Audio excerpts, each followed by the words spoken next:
Hi, welcome to coffee ನಾಡು ಕನ್ನಡ ಲಾಗ್ಸ್ಗೆ ಎಲ್ರಿಗೂ ಸ್ವಾಗತ. ನಾನಿಲ್ಲಿ ಇವತ್ತು ಸಬ್ಬಸಿಗೆ ಸೊಪ್ಪಿನ ಸಣ್ಣ ರವೆ ಉಪ್ಪಿಟ್ಟನ್ನ ನಾನಿಲ್ಲಿ ಮಾಡ್ತಾಯಿದ್ದೀನಿ.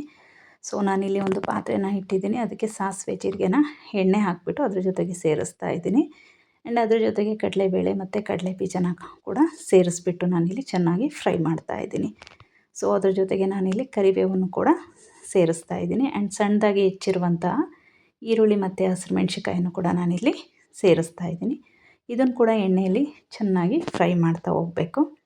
ಆ್ಯಂಡ್ ಇದು ಫ್ರೈ ಆದ ತಕ್ಷಣವೇ ನಾನಿಲ್ಲಿ ಏನು ರವೆ ತೊಗೊಂಡಿದ್ದೀನ ಸಣ್ಣ ರವೆ ಅಂತ ಹೇಳ್ಬಿಟ್ಟು ಅದನ್ನು ಕೂಡ ನಾನಿಲ್ಲಿ ಸೇರಿಸ್ತಾ ಇದ್ದೀನಿ. ಇದನ್ನು ನಾನು ಎಣ್ಣೆಯಲ್ಲೇ ನೀಟಾಗಿ ಫ್ರೈ ಮಾಡ್ತೀನಿ. ಆ್ಯಂಡ್ ಸಪ್ರೇಟ್ ನಾನಿಲ್ಲಿ ಬಿಸಿ ನೀರನ್ನು ಮಾಡಿಟ್ಕೊಂಡಿದ್ದೀನಿ.